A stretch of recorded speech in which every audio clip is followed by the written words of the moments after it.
Petrol versus diesel, इस discussion में petrol versus diesel भी बहुत इंपॉर्टेंट फैक्टर है।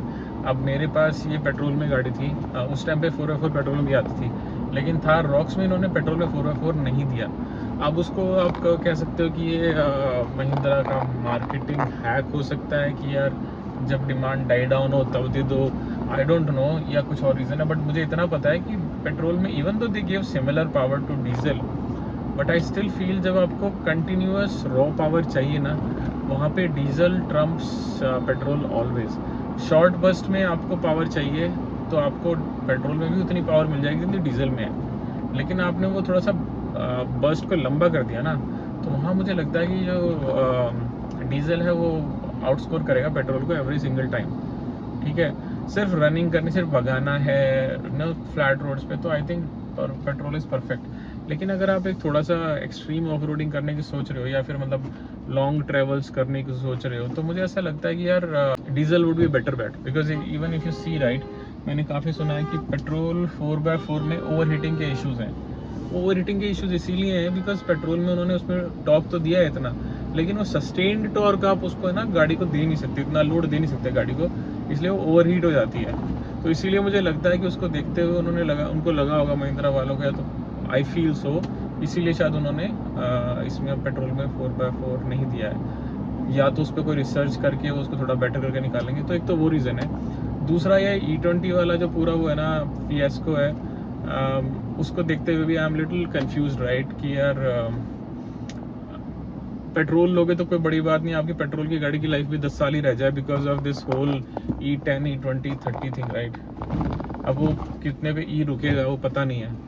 सो इन समरी अगर मैं कहूँ कि यार मेरे को अब डीजल से इतना डर नहीं लग रहा, मुझे लगता है कि मेरा डिसीजन पेट्रोल पे जाने का इतना सही नहीं था।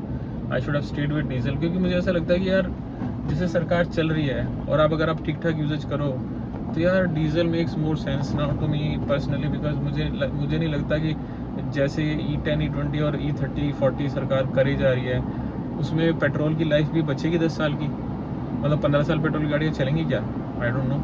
देखो थार की ऑलरेडी एफिशिएंसी लो है पेट्रोल की, है ना, ये हर कोई जानता है, और with this whole ethanol blending right, और एफिशिएंसीज गाड़ियों की हिट ले रही हैं, तो मतलब इट्स पहली बात तो ये पॉकेट पे बहुत पिंच हो जाता है इसका। तो मुझे वो भी एक रीज़न है कि I am now okay with diesel also, because पहले मैं डीजल की तरफ था नहीं बिल्कुल भी, आई वॉज अगेंस्ट डीजल। मुझे लगा था कि ठीक है यार पेट्रोल ले लिया अब स्टेबल हो गया 15 साल के, लेकिन वो पूरा इथेनॉल फिएस्को ने मेरा वो पेट्रोल का पूरा कॉन्सेप्ट ही हिला दिया है कि यार पेट्रोल लेने का कोई बेनिफिट है। मतलब मुझे लगता है कि बेनिफिट बचा नहीं, 15 साल पेट्रोल की गाड़ी आपकी चल जाएगी ठीक ठाक, वो एक मिरेकल ही हो जाएगा मुझे लग रहा है जैसे चल रहा है, अनलेस सुप्रीम कोर्ट में केस डला हुआ है, सुप्रीम कोर्ट डज समथिंग। जैसे इवन गाड़ियों का बैन वाला था कि आपकी गाड़ी 10 साल बैन होंगी नहीं होंगी, वो केस भी बड़ा यार टची टॉपिक है। मुझे ऐसा लगता है कि मुझे नहीं समझ में आया कि why government took the decision, या NGT या जिसने भी वो डिसीजन लिया है, I was not happy with the decision to be honest right, because उस डिसीजन में आपने बोला कि गाड़ी अच्छी है। आज भी आप अगर ट्रैफिक देखेंगे ना तो आपको लगेगा कि जो ज़्यादा पोल्यूशन करने वाले व्हीकल्स हैं वो टू व्हीलर ही हैं, जो पुराने टू व्हीलर, चाहे उन लोगों के पास फाइनेंशियल सिचुएशन नहीं है नई गाड़ी खरीदने की या नई बाइक खरीदने की, हो सकता है किसी की मजबूरी हो नहीं खरीद सकता, वो लोगों के टू व्हीलर्स ज़्यादा पोल्यूशन क्रिएट कर रहे हैं बजाय कि मैंने टेल पाइप एमिशंस तो गाड़ियों में देखे ही नहीं है गुड़गांव दिल्ली और बड़े शहरों में, तो उसके बाद भी सरकार BS4 को हटाओ, इसको हटाओ, उसको हटाओ, टेल पाइप एमिशन गाड़ी तो वैसे ही कम है। मुझे लगता है कि जब कोई थोड़ी सी पुरानी बाइक जाती है तो क्या गंदा ऐसा पोल्यूशन करके जाती है, मतलब आपको खड़ा होना मुश्किल हो जाता है, और ऐसे बहुत कॉमन केस देखता हूँ मैं, मतलब हर दिन एक आधा दिख ही जाता है यहाँ। सो मेरा पॉइंट ऑफ व्यू है कि सरकार ने ना ज़बरदस्ती ये गाड़ियाँ बंद कराई थी, या NGT ने जिसने भी कराई थी। आपको पोल्यूशन टेस्ट करना है यार, सिंपल, आप आज भी आपने पोल्यूशन मैंडेटरी किया हुआ है, उस पर 10,000 का चालान भी रखा हुआ आपने इतनी बड़ी प्यूनिटिव एक्शन भी रखा है, तो गवर्नमेंट के पास ऑप्शंस है यार, उसको जो चालान है आपको, जो 1 साल में आपका पोल्यूशन चेक होता है उसको कहीं पे सेंट्रलाइज डेटाबेस में रिकॉर्ड करो, उसकी मॉनिटरिंग को थोड़ा सा टाइट करो, आप कर सकते हो। आप देखो गाड़ी अगर पोल्यूशन नहीं करी तो क्यों गाड़ी को आपको स्क्रैप कराना है, वो बिना बाद में किसी के हार्ड एंड। अब अगर somebody buys a car at 45 as, ठीक है, उसका तो रिटायर हो गया मान लो बंदा, आपने तो कह दिया कि यार 10 साल में गाड़ी बेच दो, उस बंदे ने अगर अच्छे से रखी है गाड़ी और उस बंदे की कैपेबिलिटी नहीं है गाड़ी रखने की, वो बंदा क्या करे, नहीं, व्हाट गवर्नमेंट एक्सपेक्ट्स कि बंदा बेच दे, उसके बाद क्या टू व्हीलर पे चले, क्या करे वो? तो वो मुझे समझ में नहीं आ रहा कि सरकार का डिसीजन मेरे को रैशनल ही नहीं है। मैं अगर ठीक है, किसी के पास अगर खरीदने के पैसे हैं तो यार ठीक है, वो तो सोचेगा कोई बात नहीं, चलो बदल देता हूँ, उसका भी नुकसान तो हो रहा है। लेकिन अगर आप सिचुएशन देखो ना कि आप अगर उस सिचुएशन में हो कि आपने आप रिटायरमेंट एज के पास हो और आपने गाड़ी ली, फर्ज करो, और वो गाड़ी को सरकार ने अच्छी भली चलती गाड़ी को सरकार ने कहा 10 साल हो गए इसको बेचो, इसको नहीं चलने देंगे, तो यार वो लॉजिक क्या बना? वो बंदा क्या करेगा? या तो अपनी रिटायरमेंट कॉर्पस में से पैसे निकाल के वो गाड़ी बदले, या फिर वो टू व्हीलर पे आ जाए, इवन दो उसकी गाड़ी ठीक चल रही थी।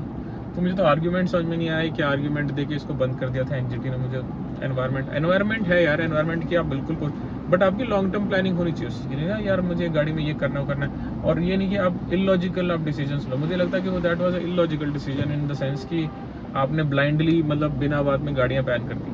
अब करो गाड़ियां बैन, आपको लगता है गाड़ी पॉल्यूशन फैला रही है आप, और उसमें भी गाड़ियों को रैंप दो। मतलब ऐसा नहीं कि आज आपने एक पर्टिकुलर पैरामीटर दिए बेसिक्स गाड़ी को, भाई ये थोड़ी कि वो पैरामीटर आप चेंज कर दोगे 5 साल में कि यार ये पॉल्यूशन इससे ऊपर होगा तो गाड़ी को स्क्रैप कर दो। उस पॉल्यूशन को 15-20 साल का रैंप अप टाइम तो दो कि वो पॉल्यूशन लेवल्स उसी पे सस्टेन करो, अगला वाला जो लेवल आएगा गाड़ी को उस पर वैलिडेट करो।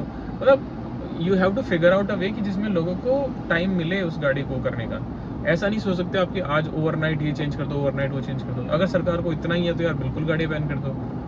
पर प्रॉब्लम क्या है कि India is a such a populace country, right, और जॉब्स है नहीं इतनी, तो उसकी प्रॉब्लम क्या बनती है, उसकी वजह से there is so much of you can say crime.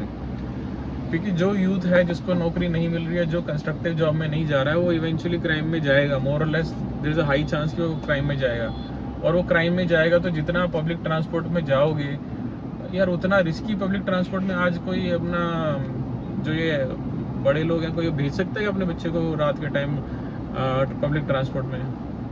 अब जो वो केस हुआ था, जो दिल्ली वाला, जो बहुत निर्भया वाला केस हुआ था, उसमें भी उनके पास नहीं था अपना vehicle, they went to by bus, तो क्या होगा उनके साथ, राइट? तो कितने केस होते हैं, मतलब कुछ केस तो आपकी नज़रों में भी नहीं आता होंगे, छोटे मोटे। तो ये है कि यार पब्लिक ट्रांसपोर्ट तो वैसे भी सेफ है नहीं in general, at least for if you take your family along. आप रात को शाम को निकलना है आपको अपनी फैमिली लेकर, आप निकल सकते हो छोटे बच्चों के साथ? आपको पता है कि कोई दुर्घटना नहीं होगी, बिकॉज कलयुग तो वैसे ही चल रहा है भाई। लोगों को ये नहीं पता, लोग पैसे के लिए कुछ भी करने के लिए तैयार है आज की तारीख में। दीन ईमान धर्म किसी का बचा नहीं है, ह्यूमैनिटी खत्म हो चुकी है।